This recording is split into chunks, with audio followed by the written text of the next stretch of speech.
할렐루야. 주님께서 오늘 말씀을 통해서 우리에게 은혜를 주시기를 바랍니다. 본문의 말씀을 가지고 처녀와 과부에게 주는 권면이라는 제목으로 잠시 말씀을 나누겠습니다. 고린도 교회는 여러 가지 문제가 있는 그러한 교회였습니다. 은사가 문제가 되었고, 또한 그들에게 주어진 은혜, 그런 은혜가 도리어 문제가 되는 그런 아이러니가 있었던 거예요. 그것은 그 은혜가 무엇인지를 제대로 알지 못했기 때문에 발생했다고 볼 수 있습니다. 특별히 7장을 들어오면 결혼해야 되느냐 말아야 되느냐, 여기에 대한 논쟁이 교회 안에 있었던 걸로 보이는데, 바로 그것은 6장에서 자신들의 몸을 더럽히면 안 된다라는 그런 것들에 대해서 오해한 그런 모습으로 나타난 것으로 보입니다. 남자와 여자가 결혼을 하면 당연히 육체적 관계를 가져야 되죠. 그런데 그런 것에 대해서 거부하는, 나는 내 몸을 거룩하게 만들어야 돼, 그래서 관계를 갖지 않으려고 하는 그런 사람들이 있었어요. 이런 사람들은 굉장히 열광적인 사람이죠. 주님의 은혜, 그것이 너무너무 좋아서 그것보다 다른 거는 안중이 없는 거예요. 그래서 가정생활도 등한시하고, 그래서 막 산에 막 들어가 갖고 막 그냥 며칠 동안 내려오지도 않고 막 그런 거죠. 외견상 볼 때는 야, 은혜 많이 받았구나 싶은데, 바울은 그런 것이 은혜가 아니라 모든 것을 순리적으로 하는 것이 은혜다라는 거예요. 모든 것을 질서 있게 해야지 갑자기 질서를 깨트리고 막 열광적으로 하는 것은 도리어 삶에 문제를 가져온다라고 하는 것을 이야기하고 있는 겁니다. 그러면서 너희 몸으로 하나님께 영광을 돌리라 라는 그 6절의 그 말씀에 의해서 그 몸을 어떻게 해야 되는가, 특별히 결혼과 연관지어서 어떻게 하는 것이 좋은가 하는 것을 이야기하고 있는 겁니다. 그것이 이제 7장의 결혼에 관한 문제입니다. 오늘 이제 25절부터 이하에는 그 결혼과 이 독신으로 사는 것, 여기에 대해서 말하고 있고, 마지막 부분에는 과부, 남편이 죽은 그런 여인에 대한 그걸 이야기하면서 배우자가 죽었을 때 어떻게 하는 게 좋은가 하는 것에 대해서 덧붙여서 바울이 말을 하고 있습니다. 오늘 25절을 보면 처녀에 대하여는 이라고 이제 우리말로 번역을 하고 있습니다. 여기에 등장하는 이 처녀라고 하는 이 단어에 대해서 여러 학자들이 이제 추측을 했어요. 과연 이 처녀라고 하는 단어가 어떤 의미인가. 그래서 전통적으로는 아버지와 딸 관계 속에서 실질적으로 결혼하지 않은 그러한 딸, 그러한 딸에 대해서 부모로서의 입장을 말하는 겁니다. 그러니까 결혼하지 않는 그 딸이 결혼해야 되느냐 말아야 되느냐 하는 것들에 대한 이야기로 전통적으로 생각을 했습니다. 그런데 교회 안에는, 고린도 교회 안에는 정상적인 그러한 부모와 자식의 관계도 있지만, 그렇지 않고 그 안에는 노예, 그리고 자유인으로 구성되어진 여러 혼합된 공동체이기 때문에 그런 것까지 고려한다면 단순히 아버지와 딸의 관계만으로 이것을 해석하기는 어렵다라는 그러한 주장들이 나오기 시작했습니다. 그러면서 이제 오늘 본문에도 이제 보면 약혼자라고 하는 그러한 표현을 이제 이 본문에서 쓰고 있죠. 약혼자. 약혼자는 실제적인 결혼의 이제 전 단계를 의미하고 있는데, 정식적인 그러한 완전한 결혼은 아니죠. 그러나 결혼에 준하는 그러한 모습을 가지고 있는데, 바로 그러한 상태에 있는 사람을 가리키는 단어가 바로 이 처녀라는 단어다 라고 이제 그렇게 해석을 하는 경향들이 많아지고 있습니다. 또한 말 자체 그대로 그냥 여자에게만 적용되는 게 아니고, 이것은 남녀 상관없이 독신을 할 수 있는 사람, 그런 사람들 총체적으로 말하고 있는 단어다라고 또 보는 사람도 있습니다. 그러니까 사회적인 어떤 압력 속에서 말하자면 종말이 가까워 왔으니 남자 여자 구별할 것도 없고 너가 잘 선택을 해라. 뭐를? 혼자 사는 거를. 왜? 세상의 마지막에 가까웠으니 결혼하는 거 의미가 없다. 뭐 그런 것이죠. 그러니까 이 종말론적인 열광주의자들이 압력을 가한 겁니다. 교회 내에. 야, 종말이 가까우는데 결혼하면 뭐 하겠냐. 그런 의미로서 이제 독신, 그런 의미로 처녀라고 하는 단어가 있다라고 이제 말하는 것이죠. 한편으로 이제 영적인 결혼, 육체적인 그러한 결혼이 아니고 영적으로 그냥 신앙 안에서 동반자의 관계를 가지고 있는 그런 영적인 가정, 뭐 그런 것을 의미한다. 뭐 그렇게 말하는 사람이 있는데 실제로 그것은 가장 증거가 희박합니다. 그러한 내용들이 당시의 헬라 문화권에서 거의 증거가 없다는 것입니다. 그러니까 증거적으로 당시에 이 단어가 어떻게 쓰였는가 하는 것들에 대한 증거를 찾는 게 가장 좋은 것이죠. 그래서 말한 대로 아버지와 딸 관계 속에서 결혼하지 않은 딸, 그리고 약혼자, 그러니까 남자와 여자가 있는데 약혼한 사이, 거기에서 바로 이 여성을 가리키면서 바로 처녀라고 했다. 그리고 이제 실제적으로 독신, 남녀를 가리키는 그런 용어로 이 처녀라는 단어가 사용됐다. 이 세 가지는 어느 정도 나름의 증거를 가지고 있다고 하는 것이죠. 그러니까 전통적으로는 이제 아버지와 딸의 관계 속에서 내 딸이 결혼을 해야 되느냐 아니면 독신으로 사는 게 좋은가, 이제 그러한 이제 의미를 담고 있어요. 그러나 점차 추세는 약혼하는 사이 속에서 계속 결혼을 진행될 것이냐 아니면 그 상태에서 머물러야 되느냐 하는 그런 것으로 이제 해석의 경향이 바뀌어지고 있다, 그렇게 생각하시면 됩니다. 어찌되었든 이 결혼에 있어 가지고는 중요한 것은 뭔가 하면 이 결혼한 이 상태가 아니면 혼자는 상태가 주님을 더 잘 섬길 수 있는 것이냐 하는 것에 초점이 있는 거예요. 결혼을 했는데 주님을 잘 섬기지 못한다? 그러면 그 결혼 또한 의미가 없고, 혼자 사는데 혼자 막 살면서 주님을 잘 섬기면 좋은데 그러지 못하면 독신 또한 의미가 없다는 거죠. 그러니까 결혼하나 안 하나 중요한 것은 얼마나 주님을 위한 삶을 사느냐 하는 것이 중요하다고 지금 바울이 말하고 싶은 거예요. 물론 그 의미 안에는 그래도 결혼하지 않고 주님을 섬기는 것이 좀 낫다, 그러한 뉘앙스는 갖고 있죠. 그죠? 그래서 이제 그 이유를 이제 뒷부분에서 설명을 하고 있습니다. 자, 이렇게 결혼의 문제가 대두된 이유는 오늘 본문에 보게 되어지면 임박한 환난 때문에 그렇다 그거죠. 26절에 보면 곧 임박한 환난으로 말미암아 사람이 그냥 지내는 것이 좋다. 그냥 지내는 것이 좋다. 그냥 지낸다.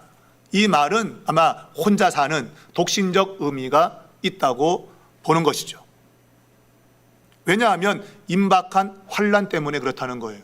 그럼 과연 임박한 환난은 과연 바울은 무슨 환난을 염두에 두고 한 것이냐, 여기에 대한 또 연구가 많이 이루어졌어요. 통상적으로는 이제 크게 두 개의 환난을 나누는데, 하나는 정말 그 당시에 임박한 환난이 찾아왔다는 것이죠. 기근과 뭐 이런 것들, 각종 어려움, 재난이 약 주후 50년 그 어간에 실제로 역사 가운데 있었어요. 그러니까 이 편지를 쓸 그 무렵에 지금 그 시대적으로 정말 어려움이 찾아왔던 거예요. 그래서 바울은 실제로 사는 것이, 부부가 같이 있으면 어려움이 있다.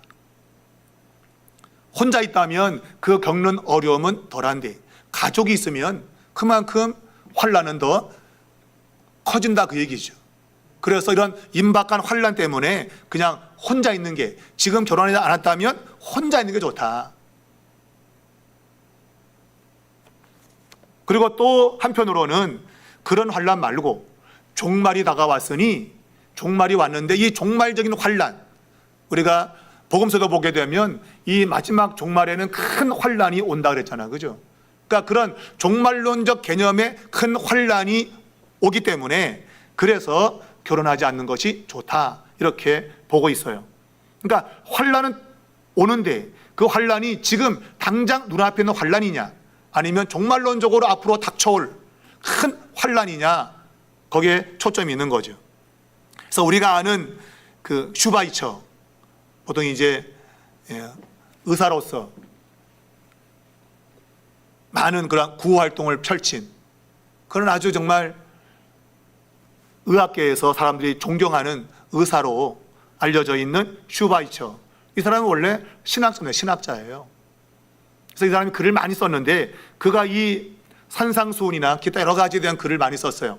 이 슈바이처는 이 본문을 가리켜서 그냥 그 당시의 환란이 아니고 앞으로 다가올 종말론적인 환란을 바울이 생각했을 거다, 그렇게 보는 것입니다. 실제로 근데 이것이 종말론적인 환란인지 아니면 곧 들이닥칠 환란인지는 정확히 구분할 수가 없어요. 이 본문 가지고는 알 수가 없어요. 그러나 지금 신학계의 경향을 보면 아마 그 당시에 있게 되어질 환란에 많은 좀 비중을 두고 있다. 그러나 제가 볼 때에는 이 두 가지가 다 포함되어 있다고 볼 수 있다고 봅니다. 그래서 이러한 환란이 올 때 결혼의 상태에 있는 사람은 그만큼 더 이 환란이 어렵다는 것이죠. 그래서 바울은 오늘 너희가 염려 없기를 바란다, 염려 없기를 바란다. 그러니까 바울은 지금 이 세상을 살면서 염려 없기를 바라는데, 누군가 내 곁에 있으면 그 사람 때문에 염려가 생긴다, 그 얘기죠. 그래서 옛날에도 무자식이 상팔자다, 뭐 이런 말을 한 거예요. 가지 많은 나무에 바람잘 일 없다. 전부 다 이것이 그런 데서 온 거죠. 누군가 내 곁에 있으면 가만히 있어 어려운 거예요. 그냥 자기는 괜찮은데 옆에 있는 것 때문에 그냥 힘든 일이 발생하는 거예요. 여러분도 그렇잖아요, 그죠? 집안에 있는 애 새끼들이 왜 이렇게 또 속썩이 있는지. 걔들 없었으면 그냥 괜찮을 것 같은데 자식이 속색이요, 또 실제로 남편도 속색이요. 하여튼 그냥 뭔가 내 곁에 뭐가 있으면 그것 때문에 겪는 어려움은 실제로 존재하는 겁니다. 나 혼자라면 그런 어려움이 적죠. 그래서 바울은 이 염려다고 하는 것이 그냥 염려가 아니고, 당시에 그 헬라 문화권에서 그 스토아파나 아니면 그 견유학파, 이 두 가지 학파가 큰 주류를 이루었는데, 사람들의 정신세계를 이끈 헬라의 철학입니다. 철학. 하나는 금욕주의고 하나는 그냥 자유분방하게 아주 자족하고 만족하고 사는 거. 한편으로 막 절제하면서 막 금욕을 하면서 삶을 추구하는 거. 이게 크게 두 부류의 철학적인 모습이었거든요.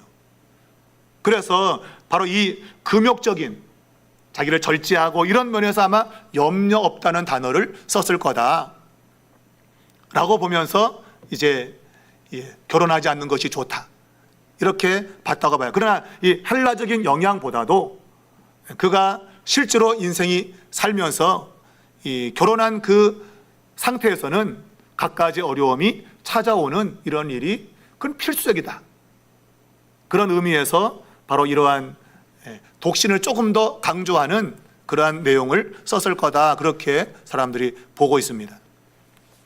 그래서 7장 27절을 보면 아내에게 매였느냐 노이기를 구하지 말라, 아내에게서 노였느냐 아내를 구하지 말라 그랬습니다. 그러니까 이것이 결혼한 상태에서 일인지 아니면 아까 말한 대로 약혼한 상태에서 있는 일인지가 이게 아주 쟁점인 것이죠.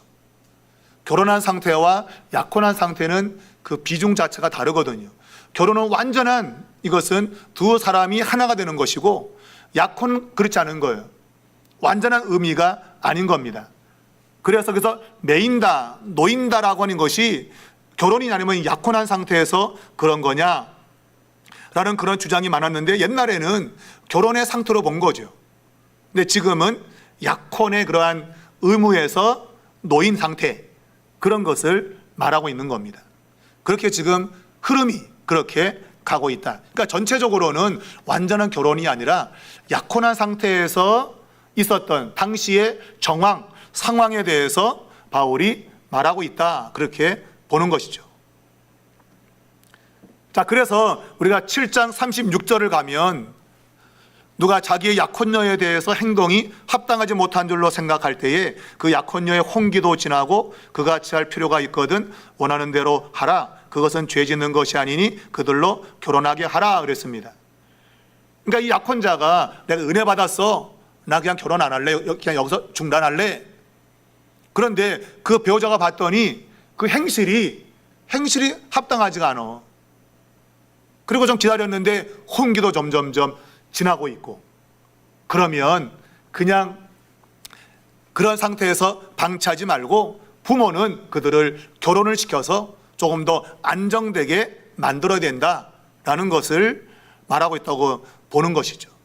그러니까 결혼으로 내가 진행할 거냐 멈출 거냐 하는 것들에 대해서 약간 좀 잘못된 상황이나 그런 일이 벌어지게 되면 그거를 잘 판단해 가지고 결혼을 시키는 게 좋다. 그러니까 자신이 나 결혼 안 해요, 이건 모를래요 라고 하면 아까 말한 대로 약혼녀에 대한 행동이 합당하지 못한 줄, 그러니까 그 여자가 혼자 살기에 합당하지 못한 어떤 상황이 눈에 보이면 결혼을 시키는 것이 좋다, 그런 얘기죠. 그래서 그 앞부분에 보면 혼자 살기에 정욕이 불같이 일어나면 차라리 결혼하는 것이 좋다 했던 그 부분과 아마 연결이 될 수 있다는 것이죠. 자, 그래서 이 혼인으로 가는 게 좋으냐 아니면 그냥 거기서 멈추고 독신으로 있는 게 좋으냐라는 그러한 논쟁이 교회 안에 있었는데, 바울의 입장은 이 두 가지는 다 동등한 가치를 가지고 있다. 왜냐하면 결혼하는 것과 독신으로 사는 것 둘 다 하나님의 선물로 주어졌다라고 우리가 7절에서 이야기했잖아, 그죠?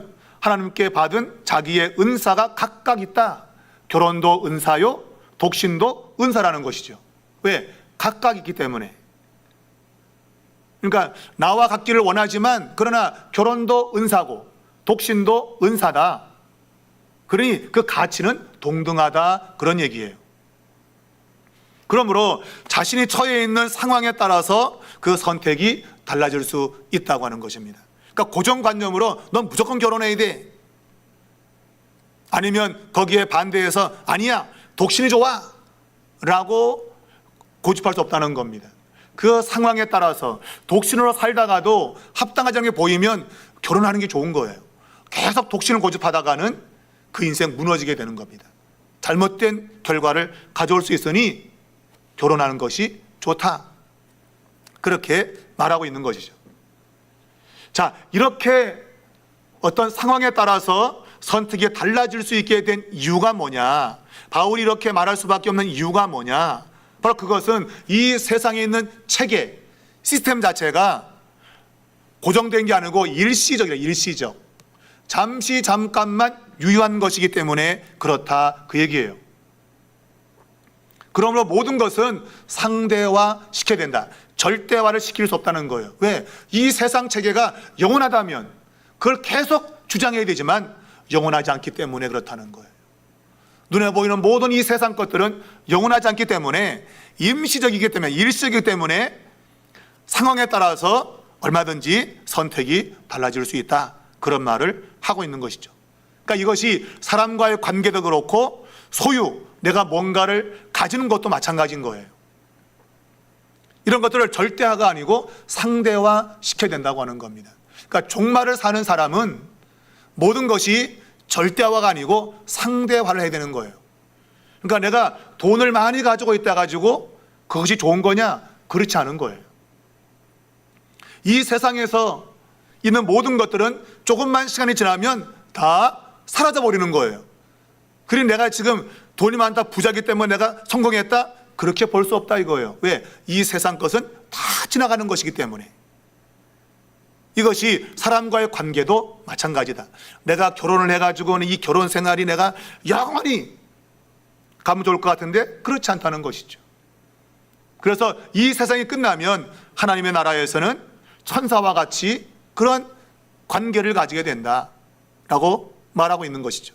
그러니까 궁극적인 걸 바라보게 되면 현재적인 것들은 그렇게 중요한 가치를 가지지 않는 거예요.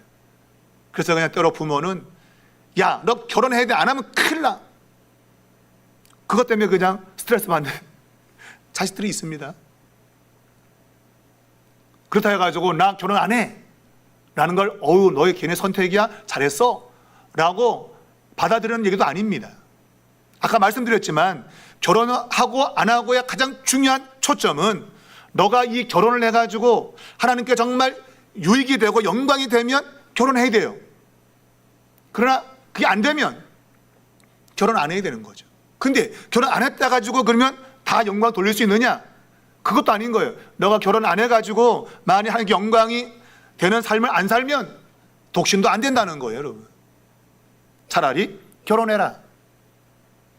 그러니까 내가 지금 어디에 초점을 두고 있냐는 것이 결혼과 독신을 결정짓는 겁니다. 결혼해가지고 영광이 된다면 결혼해야 돼요. 그러나 독신으로 해서 내가 주께 영광이 더 된다고 한다면 독신으로 사는 거예요. 그러한 결정, 그러한 판단이 올 수 있는 이유는 이 세상 모든 것들은 잠깐 있다가 지나가는 거기 때문에 그렇다는 거예요. 바울은 종말론적인 사고를 가져오는 겁니다. 종말에 사는 사람은 이 시간들이 종말 속에서는 잠깐 지나가는 거라는 거예요. 그러니 거기에다가 목을 매서는 안 되는 거죠. 결혼도 잠깐이요, 독신도 잠깐 사는 거예요. 거기에 그냥 온 힘을 기울여서 할 필요가 없다는 겁니다. 그래서 바울은 27절 이하에서 아까 말씀드렸잖아요, 그죠? 아내에게 매였느냐? 놓이지 마라. 그냥 지금 결혼한 상태라면 그냥 살아. 이걸 바꿔서 내가 뭘 더 해봐야지, 그런 거 말고 지금 있다면 그 상태를 계속 유지해. 왜? 이 세상 잠깐 지나갈 건데 네가 그걸 바꾼다 해가지고 지금 달라질 거 없다는 거죠. 너가 지금 처해 있는 그 상황을 계속 유지하면서 하나님께 영광을 돌리는 삶을 살라, 그 얘기예요. 그러니까 하나님이 그를 부르신 그 상황에서 최선을 다하는 그런 삶이 필요하다는 겁니다. 그러니까 결혼한 사람은 계속 결혼한 상태를 유지하는 것이 좋고, 그리고 이제 독신에 있는 사람들, 아직까지 완전한 결혼을 이루려는 사람은 판단을 잘하라, 그 얘기죠. 결혼을 해가지고 하나님께 영광이 된다면 결혼하는 것이 좋고, 그냥 혼자 살면서 내가 주의 일을 해가지고 주님께 영광을 돌린다면 혼자 있는 것도 좋다. 그러니까 이 두 가지를 잘 판단해서 할 수 있는 그러한 개인적 신앙의 확신에 맡기고 있는 거예요. 여러분, 이것이 왜 중요한가 하면 믿는 자에게는 누가 계신 거예요? 성령이 계시죠. 성령은 눈에 보이지 않지만 하나님의 영인데, 그 하나님의 영이 믿는 자들의 삶에 간섭을 하신다는, 간섭을. 내가 이걸 인식하고 하나님의 영광을 생각하면서 내가 뭔가를 선택하려고 할 때 성령이 우리를 도와주시게 되는 거예요. 바른 선택을 할 수 있도록. 바로 그 이야기가 마지막 40절을 보게 되면 이제 과부에 대한 이야기를 할 때 바울이 마지막 덧붙이는 말을 주고 있어요. 내 뜻에는 그냥 지내는 것이 더욱 복이 있다. 이거는 과부가 됐는데 내가 남편 다시 한번 만나가지고 팔자를 피자, 뭐 그런 거. 그러나 내가 볼 때에는, 그것도 물론 좋은데 내가 볼 때에는 그냥 있는 게 좋다. 그냥 사는 게 더욱 복이 있다. 그러니까 재혼하는 것도 나쁜 게 아닙니다, 여러분. 그것도 괜찮다. 그런데 더욱 복이 있는 거는 그냥 혼자 있는 게 좋다. 이게 앞에서 말한 대로 독신이 조금 더 낫다고 하는 그런 뉘앙스와 같은 의미를 가지고 있어요. 그래서 바울이 말합니다. 나도 또한 하나님의 영을 받은 줄로 생각하노라. 하나님의 영이 그러한 선택이 훨씬 더 낫다고 하는 것을 바울로 하여금 말하고 있는 것이죠. 그러니 예수 믿는 사람에게는 성령이 역사해서 그가 올바른 것으로 선택할 수 있도록 도우신다고 하는 것을 이런 방식으로 말하고 있는 겁니다. 바울이 볼 때는, 자기가 볼 때는 과부들이 그냥 다시 재혼하지 않고 혼자 사는 게 좋다고 바울이 지금 말하고 있는 거예요. 그러니까 각자의 상황 속에서는 분명히 성령이 간섭할 거다, 그 얘기죠. 혹자에 의하면 바울은 처음부터 결혼 안 한 사람이 아니고 결혼했을 거다. 근데 부인이 죽었든지 하여튼 중간에 도망갔든지 하여튼 부인이 지금 없는 상태. 그래서 자기가 볼 때는 이런 부인이 없는 상태가 훨씬 낫다고 성령이 자신에게 그렇게 조명해 주었다라고 해석한다는 것이죠. 그러나 자기와 똑같은 상황에 있는 다른 사람은 그 사람에 맞는 상황 속에서 그 사람은 다시 결혼한 것이 더 좋다고 판단되면 성령이 그러한 것으로 선택할 수 있도록 그를 인도할 거라는 거예요. 그러니까 단순히 인간적 생각하지 말고 내가 재혼하는 것이 아니면 그냥 과부로 혼자 사는 것이 비교했을 때에 어느 것이 주님께 영광이 될까라는 것을 생각한다면 성령이 바른 판단을 할 수 있도록 도와줄 거다, 그런 얘기죠. 그러니까 모든 것은 우리가 하나님의 영광을 위해서 살려고 하느냐 아니면 나의 유익을 위해서 살려고 하는 것이 그런 차이를 만들어낸다 이거예요. 여러분은 주님을 위해서 살고 계세요? 주님을 위해서? 바울은 이제 10장 가면 나오잖아요. 너희가 먹든지 마시든지 뭘 하든지 하나님의 영광을 위해서 하라. 밥 먹을 때 하나님이 밥 먹는 거 하나님 영광을 위해서 먹겠습니다. 그러고 먹어야 되는 거예요. 그냥 배고프다, 아이고 배고파 하고 먹지 말고, 성경에 말해 내가 이 밥 먹는 것이 내가 주님께 영광이 된다고 믿기 때문에 먹는 거예요. 아, 이게 먹어서 오늘 괜히 내가 이거 먹고 자빠져 잠만 잔다면 안 먹어야겠다, 그런 마음이 있어야 되는 거죠. 내가 먹어도 주를 영광을 위해서 내가 먹는다, 힘을 얻어 내가 주의 일을 열심히 하려고 내가 먹는다, 그래야지 아이고 배고파. 그러면 그 옛날 에서가 떡과 팥죽에서 장자권을 팔아버렸듯이 우리도 단순히 육체적인 뭔가 유익을 위해서만 살다가 인생을 종친다 이거로, 인생을. 그러니까 내가 보이지 않는 하나님의 영원한 나라의 가치를 두고 내가 산다면 내가 지금 먹는 것이나 마시는 것, 내가 무엇을 하는 것에 대한 결정을 할 때 성령이 우리를 도우신다고 하는 거예요.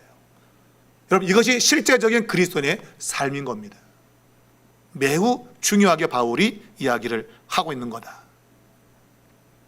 그래서 아까 말했지만 이 결혼하게 되어지면 남편은 아내를 신경 써야 되잖아, 그죠? 또 아내는 또 남편을 신경 써야 돼. 아내는 오늘 남편에게 내가 오늘 또 뭘 해서 먹여야 되나? 이게 신경 써요. 혼자면 그냥 신경 안 쓰고 살죠, 여러분. 저도 남편이지만 맨날 먹는 것 때문에 참 스트레스를 주는 것 같아요. 매일 뭔가를 만들어내야 되니까. 혼자라면 그렇게 안 하죠, 그죠? 혼자라면 대충 먹고 말죠, 여자들은. 근데 곁에 있는 그 인간 때문에 뭔가를 만들어야 돼. 그러니까 내가 주님을 위해서 뭔가 드릴 수 있는 시간보다 옆에 뭐 딸린 것 때문에 거기에 신경을 쓰느라고 안 되는 거죠. 그렇다고 여러분, 가정을 돌보는 것이 나쁘다는 말은 결코 아닙니다. 그것도 물론 주님의 일입니다. 가정을 잘 돌보는 것도 주님의 일입니다. 그러나 그래도 내가 주님을 위해서 내가 자유롭게 하는 것보다는 아무래도 묶여 있는 거죠. 가정에 묶여 있고 사람에게 묶여 있고 환경에 묶일 수밖에 없는 거예요. 그런 것들을 생각하면서 바울은 그래도 혼자 있는 것이 조금 더 낫다, 그런 강조점을 두고 있는 겁니다. 자, 바울이 말하고 싶은 것은 내가 자유롭게 뭔가를 선택하지만 그러나 거기에는 반드시 책임이 있다. 그 책임을 내가 생각하고 신중하게 선택을 해야 된다는 겁니다. 그냥 내 느낌대로, 내 감정대로 할 것이 아니고 내가 선택하던 자유가 내한테 있지만 그러나 그 자유에 대한 책임이 반드시 내가 진다고 하는 거예요. 그래서 하나님의 영광을 위해서 우리는 어찌하든지 결혼이나 독신 잘 판단해서 해야 된다. 그래서 하나님은 나 개인을 소명으로 부르십니다. 어떤 사람은 결혼으로 소명을 부르셔요. 어떤 사람은 독신으로 부르셔요. 그것을 내가 환경 속에서 잘 판단해서 성령의 도우심을 따라서 올바른 판단 속에서 삶을 살아나가야 된다, 그런 얘기죠. 그만큼 성령의 지혜는 우리에게 필요하다, 그런 얘기입니다. 그저 교만하게 그냥 아유 내가 책임질 수 있어, 아유 걱정하지 마세요, 엄마 아빠 붙들어매서요, 교만한 거다. 그건 교만인 겁니다. 자기가 어떻게 인생을 책임져, 여러분. 걱정하지 말라고. 아니 걱정이 안 됩니까? 그런 사람 저거 다 걱정 끼치더라고 보니까. 걱정하지 말라고 맨날 걱정만 끼쳐. 그 교만한 것이죠, 여러분. 그러니까 성령의 지혜를 근거로 해서 바른 선택을 잘 하도록 해야 되는 겁니다. 그러기 위해서 내가 좀 처해 있는 상황을 볼 수 있어야죠. 내가 어느 위치에 있는지, 내가 결혼해야 될 위치에 있는지, 아니면 독신으로 있어도 되는지, 이런 걸 잘 판단을 해야 되는 겁니다. 그 판단 없이 그냥 내가 의지적으로 그냥 아무거나 선택해도 된다? 그것은 말한 대로 도리어 염려거리를 가져오는 겁니다. 바울은 염려 없기를 바란다고 했는데 도리어 염려를 가져오는 결과를 가져올 수 있어요. 자, 오늘 바울은 그 자신의 의견을 25절에서 말했습니다. 내가 의견을 말한다 라고 이야기했어요. 이것은 주님께 받은 것이 아니라 그랬어요. 그러니까 처녀는 반드시 결혼해야 된다, 말아야 된다, 여기에 대해서 주님이 내게 알려준 것이 없다. 그러나 충성스러운 자가 된 내가 의견을 말하겠다. 그래서 어떤 학자는 이 의견을 좀 강압적 성격을 띠고 있는 그러한 어떤 힘에 의한 주장으로 말하는 반면에 대부분의 사람들은 이제 목회적인 현실감을 가지고 조언을 주는 거다, 그렇게 말하고 있어요. 그러니까 대부분은 목회적 관점에서 이렇게 하는 것이 훨씬 더 유익하다, 그러한 현실감을 가지고 오늘 이 고린도 교회에 조언을 주고 있다, 그렇게 보고 있습니다. 그러니까 어쩌든지 교회가 아니면 개인이 예수 믿으면서 조금 더 염려 없게 나가는 길을 바울이 제시하고 있다, 그런 얘기죠. 그러니까 계명으로 주면 가장 좋은데, 근데 우리에게는 모든 삶의 자리가 하나님이 다 계명을 준 게 아니거든요.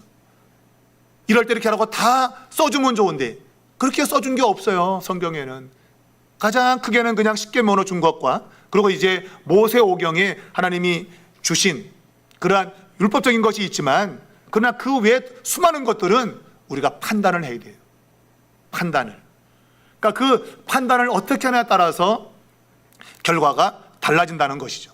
근데 바울은 자신이 목회를 해보니까 이런 경우에는 이것이 낫겠다고 하는 그러한 어떤 현실적인 그러한 감각에서 고린도 교인들에게 조언을 주고 있다라고 하는 것입니다.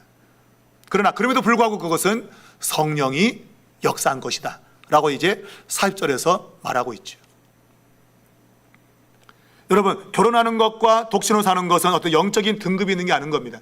말했지만 고린도 교회 안에는 독신으로 사는 것이 더 영적으로 우월하다라는 그러한 주장을 한 사람이 있었어요. 그러나 결코 혼인과 독신은 영적 등급을 가진 것이 아닙니다. 소명의 차이죠.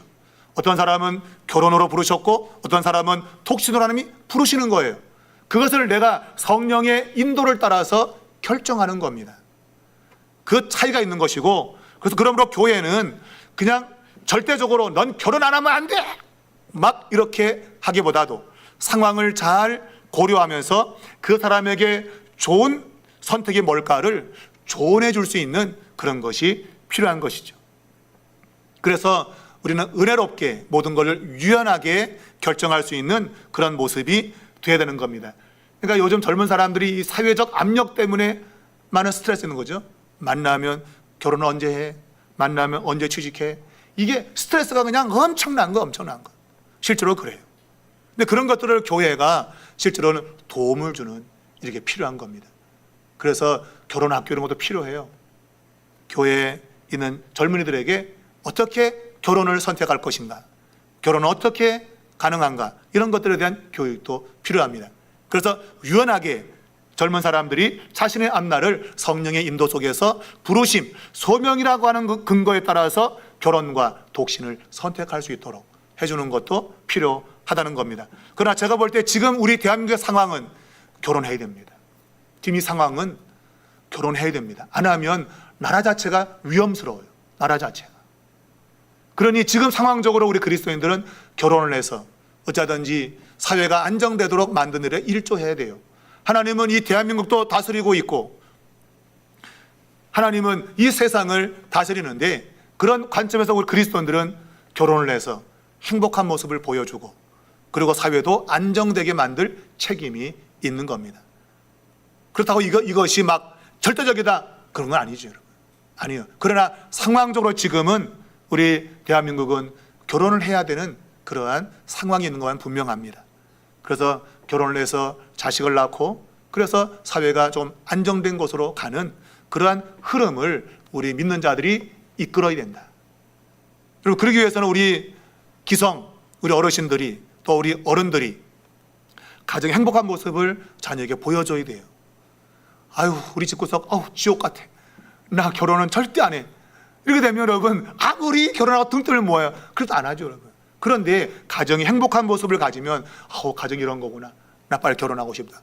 그래서 이 사회에도 일조를 하고 그런 것들이 필요한 것이죠. 그러니까 성령의 지혜가 여러분과 저에게 필요한 겁니다.